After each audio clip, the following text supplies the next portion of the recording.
You hungry? Hey, Ma! Can we get some meatloaf? This has like a mom's basement kind of feel. Mom! Mom! Mom! Still some stuff in the basement. What basement? Mom's Basement with Joe Frank. That is quite possibly the dumbest thing I think you've ever said. And Corey Diab. I can't believe I take part in this show.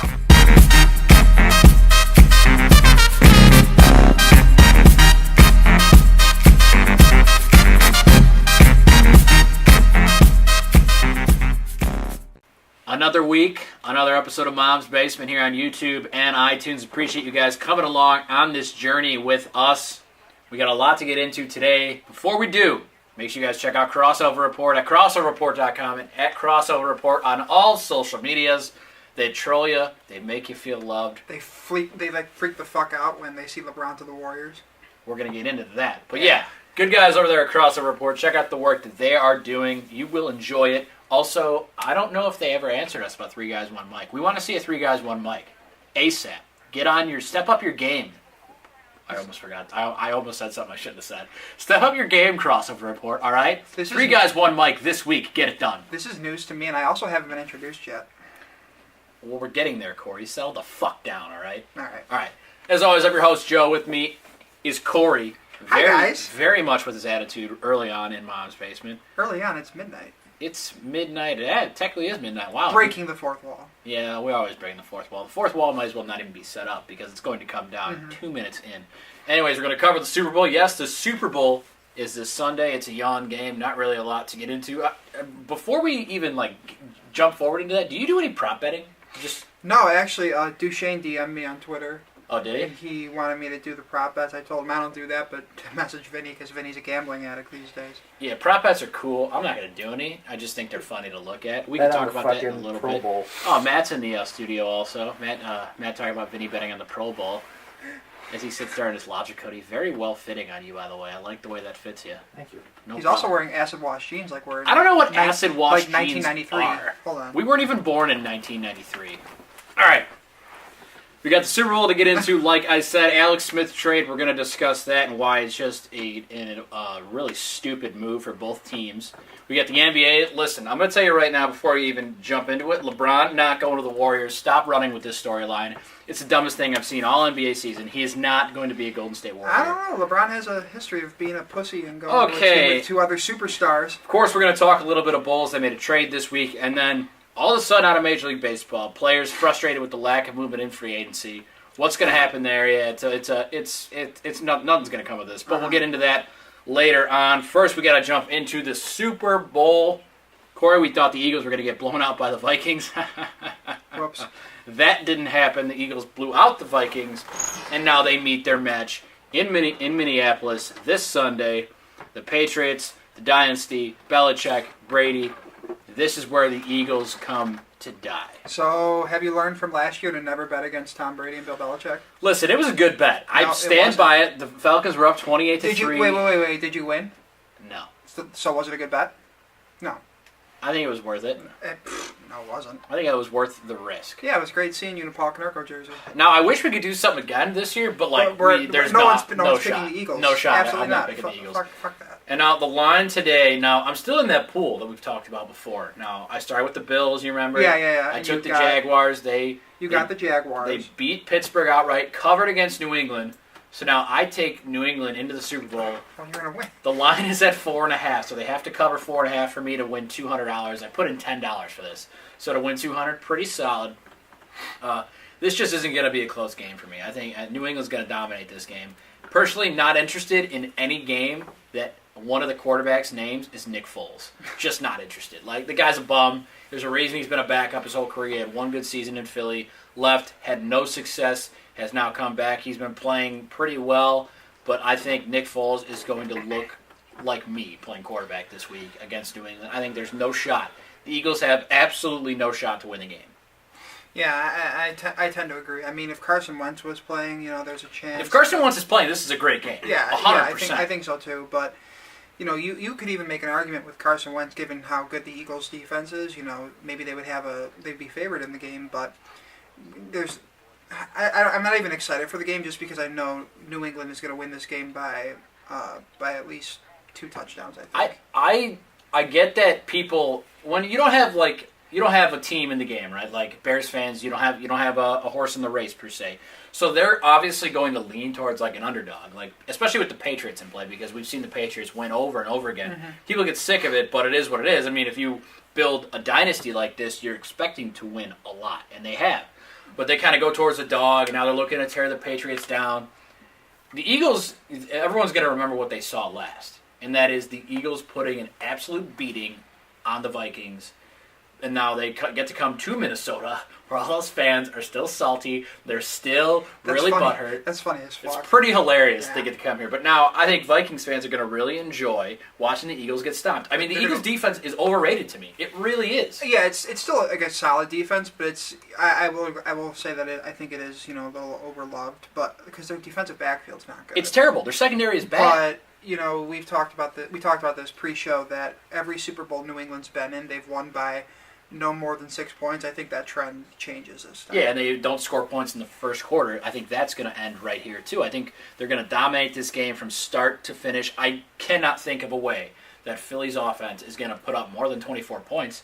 I mean, honestly, I'm picking the Patriots to win by 16, 17 points. Yeah, I'm thinking 2 touchdowns. And I'm not. And the surprising thing is, I'm not the only one who's saying that. Like, I've listened to some podcasts and I've listened to some NFL stuff where people are like, I think, like everybody, consensus is that they're going to blow them out. And betting wise, people are putting a lot of money on the Eagles just because you're getting 4.5 points. Yeah. You'll take the 4.5 to 5, whatever you can get. But it's like, come on. I think that Tom Brady is just going to obliterate the goddamn Eagles this weekend. Mm-hmm. And I'm going to be happy that the Eagles lost because I'm sick and tired of mainly just Jack. He did it again today. Fly, Eagles, fly. Stop it. Just stop it. The Eagles are going to be done this week. And man, if Nick Foles pulls the upset, though, he's going to be getting like a Mike Lennon contract this offseason.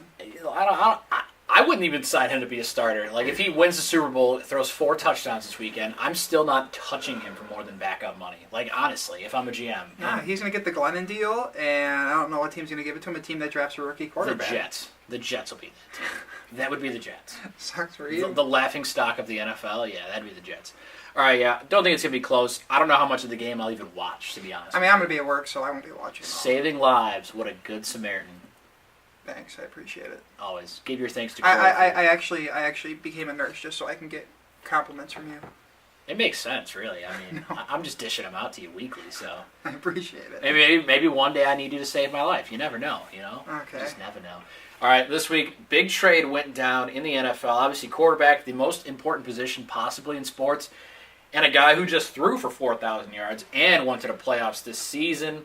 Maybe the best year of his career. On the move, Alex Smith gone from Kansas City, goes to Washington. And then gets $71 million guaranteed at the age of 34. Yikes. Yeah, this doesn't make any sense to me on both sides. One, this deal cannot become technically official until the NFL year starts in like March 14th. So, one day you could just wake up and go, man, I really hate Alex Smith. You know what?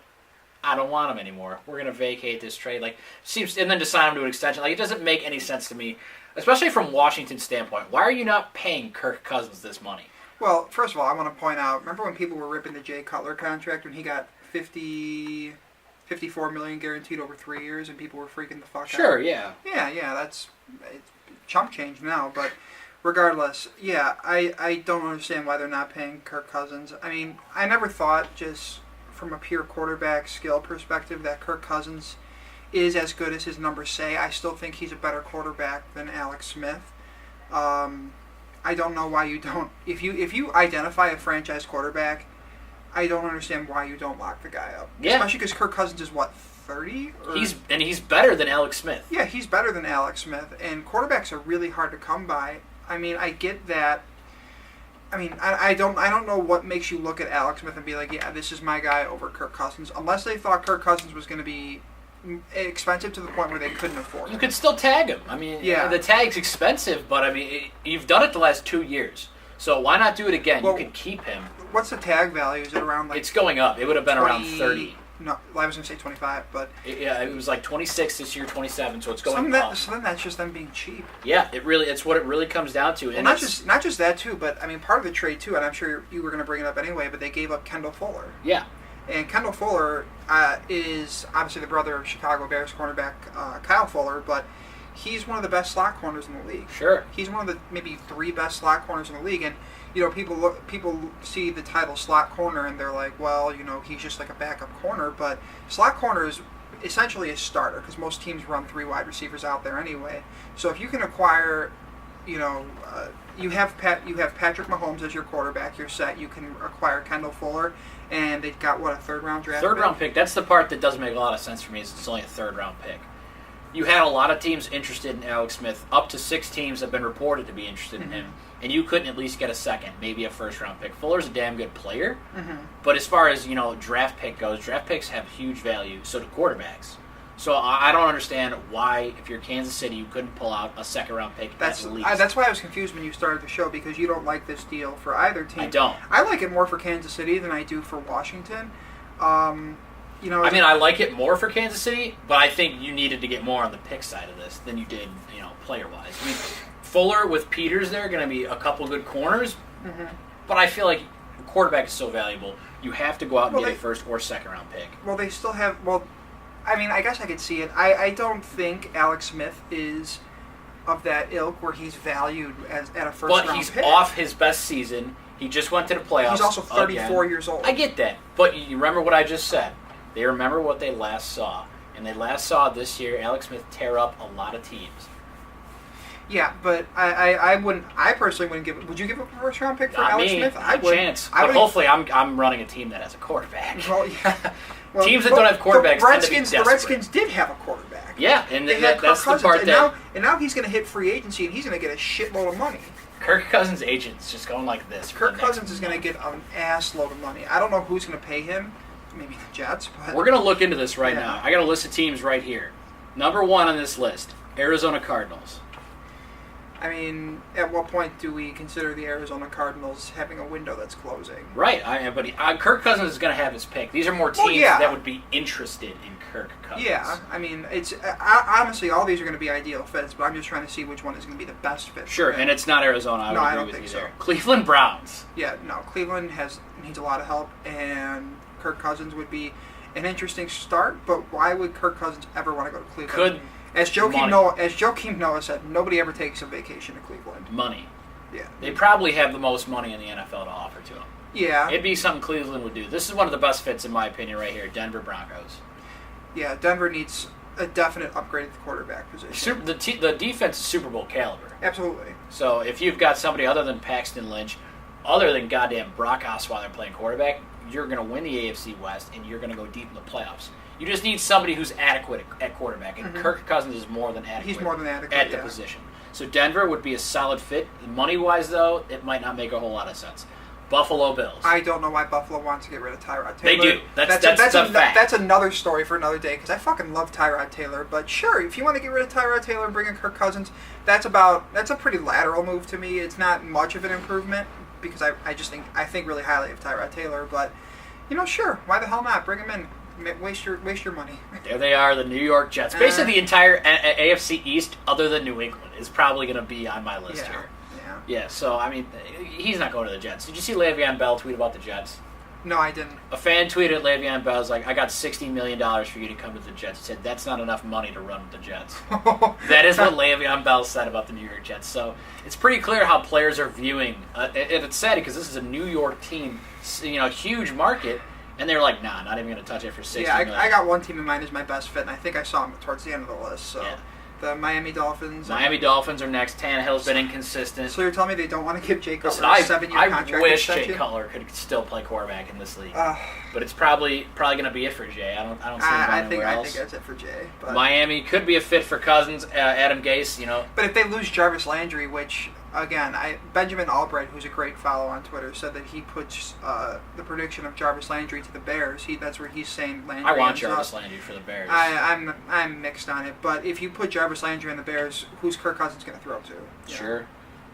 All right, next on the list, you just saw him deep in the AFC postseason, the Jacksonville Jaguars. Yeah, the Jaguars already came out and said they're sticking with Blake Bortles for next year. But when an upgrade presents itself like that, I think you can change your mind on the issue. Yeah, I mean, damn good defense. Leonard Fournette there running the football. Blake Bortles, I don't think he's a good quarterback. Decent wide receiver core too, depending on who they resign. When Robinson comes back, yeah. I think the only reason he couldn't work is because they picked up Bortles' option, which is a huge option because he was the number 3 overall pick. Yeah. So there's some stuff to work around there, but I would be considering it, and this is the one that we probably both agree on. Minnesota the best Vikings. fit for Kirk Cousins would be Minnesota. The Minnesota Vikings were literally a quarterback away from being in this game. And Case Keenum played his nuts off all year. All year, but you know what? Case Keenum is not a guy you look at. No, as a he's not. franchise But props to quarterback. him Yeah, for props doing to the job Case very Keenum. well. And, Minnesota's been trying to get this quarterback situation right between Sam Bradford and Terry Bridgewater, and Kirk Cousins would be the best fit there. The New York Giants. Eli Manning, super old now. Can't play quarterback anymore, in my opinion. New coach in New York. Pat Shurmur's there. Could he look to bring in Kirk Cousins to quarterback his new team? I mean, I think it's at the point where you try to bring Eli back for one more year, and you draft somebody like Josh Rosen at number 2, and you kind of play that game rather than sign Kirk Cousins to a long-term deal. Moving to the hardwood now, the NBA. First thing I want to get off my chest. LeBron is not going to the Warriors. LeBron is not going to the Warriors. LeBron James is not going to the goddamn Golden State Warriors. End of story. Period. I think if he does, you cannot call him the GOAT anymore. He's the greatest of all time, regardless of what happens in his career. He's not. He's already, today, as of February 3rd, the greatest of all time. No, he's not. Period. No. He is. No. All right. Now, this is like a bogus-ass story that someone reports the Cavs are having a shit portion of their season right now. He'll take a meeting with the Warriors. Who gives a shit about a meeting? He'll take a meeting. Oh, he's going to sign with them. Everyone's just taking this, throwing it in the air, and running to catch it. Like they're a 6-year-old kid in the parking lot, throwing themselves a deep ball. All right? It's so stupid. I'm so triggered by this. LeBron is not leaving the East, for one. 2, he's definitely not going to Golden State. He's not selling out with Kevin Durant, okay? And before you say, oh, well, he already sold out with Miami. He did. Wrong. This is worse. No, not wrong. This is worse. You're selling out to go to a team with 4 Hall of Famers on it. This is worse. Period. Wait, who's the 4th? Thompson, Curry, Draymond, Durant are all going to be in the Hall of Fame. That's another debate for another They're day. going to be in the Hall of Fame. All right. It's easy to get in the NBA Hall of Fame. It really is. It really is. I mean, yeah. But If you're good, I can't get in, obviously. But like, if you're in the NBA, you're one of the top players. Like, arguably, Chris Bosh could get into the NBA. I've heard that. Chris Bosh is an NBA Hall of Famer. I know it's another debate for another day, Woo! but we can look at the stats. Chris Bosh is, from his time with the Raptors. Matt doesn't think so. From his time with the Raptors, he is a Hall of Famer. Anyhow. I disagree. But now, I say LeBron's not going to the Warriors. I'm going to make my case for LeBron to be a Chicago Bull. Because I think this is 1,000% more likely. Yeah, this is based on a tweet earlier that that I texted to him just as a background, so we're not pulling something out of our ass. Right. I mean, I'd already been thinking about this since this fucking bullshit story came out about the Warriors. LeBron to the Bulls. 1, young dynamic core. 2, Fred Hoiberg's probably getting canned. LeBron could basically tell them who he wants to be the head coach. I just want to stop you right there real quick. LeBron cucked the Bulls back in 2010 when the Bulls had a young core and a better head coach just to go to Miami. Yeah, so that's what fine. makes you think he's going to do that He's again? a more mature man right now. He's learned a lot in his life at the NBA. That's not a tangible reason you can give. What do you mean it's not a tangible reason? The guy's he's more mature now. It's We all did things in the past that weren't smart because we were just immature. we could have an entire podcast on that, but Now we're more mature. We don't do those things anymore. no, I mean, it would be cool to see it happen. Do I think it's going to happen? No. But I don't think it's going to happen. I'm just giving my reasons for why it could happen. They'll have some cap space. They can make some moves. 2 possible lottery selections. We'll get into why they have a second first-round pick this year. But those, in my opinion, are going to be 2 lottery picks. Eastern Conference, and this is a huge market. I mean, he wants to stay in the East. Why wouldn't you want to stay in the East? every good team in the NBA other than the Cavs and the Celtics. And he wants to emerge out of MJ's shadow because he is an MJ shadow. He's not. He's already surpassed it. Every good team, except for the Celtics and the Cavs, every team with a chance to win the titles in the West, period. Now, speaking of the Bulls. Speaking of. They've lost 5 in a row. Love it. On the good news, they traded Nikola Mirotic, finally. And let's get into that deal. Now he goes to New Orleans. It was reported earlier in the week he was already gone. Ashik and Destroy was coming back. Ashik. Then the deal fell apart because of Nico's option they wouldn't guarantee. $12.9 million, I believe it was. Mm-hmm. Now later in the week, the deal is official. Nikola, see you later. He wasn't even playing, but it's good to see that he is finally gone. Yeah, who is it? It was Nico in a second rounder for Ashik, Jameer Nelson, and their first rounder. And Tony Allen. And Tony Allen. I think Tony Allen's going to be getting his outright release or whatever, however they handle it in the NBA. But regardless, one thing I saw was people freaking out on Twitter because the Bulls gave up a second-round pick. Like, I don't understand. I literally don't understand. First-round picks are the only thing that matters in the NBA. And even then, if you have, like, a first-round pick in the 20s, like, it may as well be, like, nothing. Yeah, I mean, you need first-round lottery picks. I don't understand why people bitch about it, but one thing I was thinking about, too, is I know it doesn't happen very often because if you secure a top 3 pick in the NBA draft, you're very likely not to deal out of it. But if the Bulls, say, land the 5th overall pick, and then they have that second first rounder, which could be like in the teens, why wouldn't you try to call another team and trade the 5th pick and that pick in the teens for like the number 2 pick? There's only 4 teams in the NBA with less wins than the Bulls right now. So the losing 5 in a row needs to become losing 10 in a row. I mean, they just need to completely. They overachieved implode for a while, and that bothered me a lot. Yeah, it's gonna stick with me if they don't end up getting it's mainly because Nico overachieved. I mean, I don't know if he still has it, but he did have the highest 3-point shooting percentage in the NBA for a while, which was super irritating. And as of right now, New Orleans Pelicans are the 7th seed in the West. That's going to change because they just lost DeMarcus Cousins to a torn Achilles and essentially have replaced him with Nikola Mirotic, who isn't half the player that Boogie Cousins is. That seems pretty even to me. Yikes. No wonder you think Chris Bosh is a Hall of Famer. With your LeBron takes, I can afford to say Chris Bosh is a Hall of Famer. I don't believe that. So they're 28 and 23. I think they're going to absolutely get a lot worse. Anthony Davis obviously is top 5 player in the NBA for sure. He powered them to a win tonight with like 45 points. So he's going to have nights like that, but I think they're going to definitely fall out of the playoff race here. What sucks is that it's top 5 protected.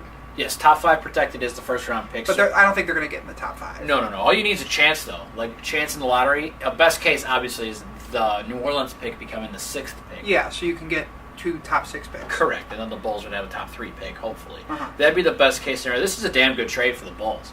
I mean, you get rid of Nikola, you get a first rounder. That was the main thing. Who cares if you have to take his Sheik back, take his money? You get the first round pick. That's what they really need to continue this rebuild with that young, dynamic core that I mentioned. The only thing that bothers me is Sheik's got like $12 million a year, and it's for the next 2 years. Yeah, I mean that's upsetting, but at the same time, like beyond this year, 2 more years. Right. At the same time, it's just money, really. I mean. Yeah, but I mean it's against the cap, so I'm hoping that they'll have enough to do something. A big market team like the Bulls should be able to work around that. Yeah, I would hope. With this front office, it's always skeptical, but this is a damn good job, in my opinion, to get rid of Mirotic, get a first-rounder back. Now they've just got to continue to keep going. Robin Lopez has got to go. Bobby Portis, you got to see maybe Holiday or Grant, somebody. You have to ship as many guys as possible, as we've talked about before. Yeah, absolutely, because the only goal for this year is to lose. Yeah, embrace the suck. And I've seen some people that are like, why would you ever want your team to lose? Well, this is how sports work. I mean, you're not going to get better by being mediocre. Yeah, I've said that about the Bulls for years. You're not going to get better by being the 8th seed. So there's only one way to get better, and you got to lose. Look at the last 2 World Series winners in baseball. Same thing. You got to be really bad to get really good. It's really easy logic when you think about it. I mean, I'm dumbing it down a little bit. I mean, it makes sense. I was just like, he's got to get the Cubs thing in there. He's got to get the Cubs thing. It's just a fact. No, it is. It is. All right, now moving to baseball. Last thing we're going to talk about today. We don't have any inbox questions, do we? Nah, we do not. Okay, just making sure. Now this is not even really about who's going to sign where. This is more about players in baseball becoming more frustrated with the lack of signings, possible spring training boycott. Our thoughts on the boycott of spring training. One, if people actually decide to boycott free agency, I'm totally okay with it. Spring training is long, it's stupid, it's pointless. Yeah, I mean, it doesn't take these guys, what is it, it's like 6 weeks of spring training almost? Yeah, they report halfway through February. To get into game shape, get ready for opening day. I mean, it's bogus in my opinion. You don't need that much time. Look at Dexter Fowler 2 years ago when he came back to the Cubs late. He was able to get it in gear and, obviously go on to win that World Series. So, I got it in there again. Uh-huh. But I think it's too long anyway. If they want to boycott, fine. Let them boycott. I just think this whole situation is really stupid because, one, you're getting guaranteed money in baseball. What was that? I just saw Jake Arrieta without his beard, and I got frightened. Oh, yeah, it's scary, isn't it? I got it's just because you're so used to seeing him frightened. with that great beard. Yeah, it's just... Carry on, because I was looking up their ages, but I just saw Jake Arrieta without a beard, and I was like, what the baseball fuck? players get fully guaranteed money, and there's guys who are just leaving millions of dollars on the table already this offseason. I mean, Hosmer has turned down a lot of deals. Holland had $50 million on the table. Darvish has $100 million offers on the table. Like, what are they doing? Why are you complaining as a unit, 1,200 guys in baseball? Well, first of all, this is a shit free agent class, and I know we're going to get into it, but it's something that just is sticking with me because there's talk about a labor stoppage after 2020 when the CBA runs out, and that's like going to be right in the White Sox window, which super irritates me. Yeah, it should. The idea of that, but this is a bad free agency class. I mean, the three best players on the market are J.D. Martinez, Jake Arrieta, and Yu Darvish, in any order you want to put them in. And Arrieta and Darvish are 31, J.D. Martinez is 30. And they're asking for 5, 6, 7-year deals. It's no team. I think teams are getting smarter. I think teams understand the idea of cost-controlled young talent. I do think there's like 10 teams in the MLB right now who are rebuilding. 10 teams, yeah. Who don't need these guys. They're shedding money. They're not adding. They're shedding money and they're trying to lose. Which, why would you want to sign a free agent to that? And what free agent wants to go to a team where they're rebuilding? So that immediately eliminates 1/3 of the league. And then you have guys like Yu Darvish who are reportedly asking, okay, I want to be part of the Dodgers, I want to be part of the Cubs, I want to be part of the Yankees. You're limiting to like 3 teams. All those teams are looming with the luxury tax. Yeah, absolutely. But if you limit yourself to 3 teams, that takes away your negotiating power. So you're eliminating teams' interest in you, and these teams who you have alleged interest in, they're like, okay, well, I only have to compete against 2 other teams and not 5 other teams for your interest. And then you have, you have Eric Hosmer on the market too, who, granted, he's a 28-year-old, so he's younger for free agency, but he's had 2 good years since he came up in the big leagues out of however many years he's been in the league, and he's asking for 8 to 10 years. That's ridiculous. That's absolutely ridiculous. He's not a player that warrants that kind of money and that kind of commitment, because any team that signs him is going to get shit on for that contract if you give him more than 5 years. And you see this a lot now with a lot of these big deals. Jason Hayward, how many times a day do I have to hear, oh, the Cubs signed Jason Hayward to a That's really funny, though. $184 million deal. Okay, but in retrospect, like, at the time, the Jason Hayward signing teams offered him more money. Was a decent signing because he was 26. Yeah, I mean, I get it. If the White Sox signed Manny Machado to an 8-year deal at the age of 26, I'm going to be clapping my fucking feet on this podcast because it's a really good signing, just like the Jason Hayward signing was. Mike stumped at the fact that you just said clapping my I'll clap my fucking feet if Manny Machado plays third base for the White Sox. More often than not, these contracts don't work out. So Yeah. GMs, they're smarter now. They have all the analytics. A lot of guys would prefer to sign maybe 2 guys for like $7 million a year rather than just sign 1 guy because it's depth. I mean, depth plays in baseball because you have to play from April until September. It's a long goddamn season. It's just another evolution, I think, in what we have going on in baseball. Because back in the day when old time baseball, people used to think like batting average, voice crack, batting average and RBI were like the most important stats when it came to a hitter, or wins are the most valuable stat in determining a Cy Young Award winner. That's not the case. Right. You look at things like on base percentage. You look at things like FIP for pitchers and stuff like that. It's just another evolution where you see, these players aren't worth this. Yeah, and I want to read a couple things. There's a press, not even a press release, but that's what we're going to call it, that came out today from an agent in baseball. I just want to read a couple things off of this that really stuck out to me. One thing here says, I quote, "I would suggest that testing the will of 1,200 alpha males at the pinnacle of their profession is not a good strategy for 30 men bound by a much smaller fraternity." God, does that sound egotistical? Yeah. Does it not? Yeah. He says, sign them, play them, celebrate them, and sit back and let them entertain you. Who said this? This was that the tweet I saw just said from a prominent agent in baseball. Oh, I don't okay. know who it was. I'm trying to pull up the internet is being stupid slow right now. But One thing I want to leave this with: raise your hand if you make more money than your boss. I sure as hell don't. I wish. Yeah, exactly. If they're your boss, they're going to make more money. So they're saying, well, the owners, they're making a ton of money on these teams. Values are higher than ever. Sure, if they're the boss, you're not going to make more. You're employees when it comes down to when you're players. You are an employee of an organization. Period. That's what I want to leave. And I understand that people want to obtain their players want to get as much earning power as they can, but they have to realize at some point that if you don't play, you're going to lose all of your value. Yeah. Your value is the best ability that you can have as a baseball player is availability, and if you're not part of a team, you're not valuable. Period. Absolutely. So if they do this labor strike, I mean, it's just bad news for everybody. It's bad. I would hope they would do it this year and not in 2021, but see how that plays out in baseball. I'm sure we'll talk more about this next week because as of right now, nobody's signing in baseball. So. God, it's just such a slow time right now for baseball. That's all we got for this episode of Mom's Basement. As usual, I'm Joe. That's Corey.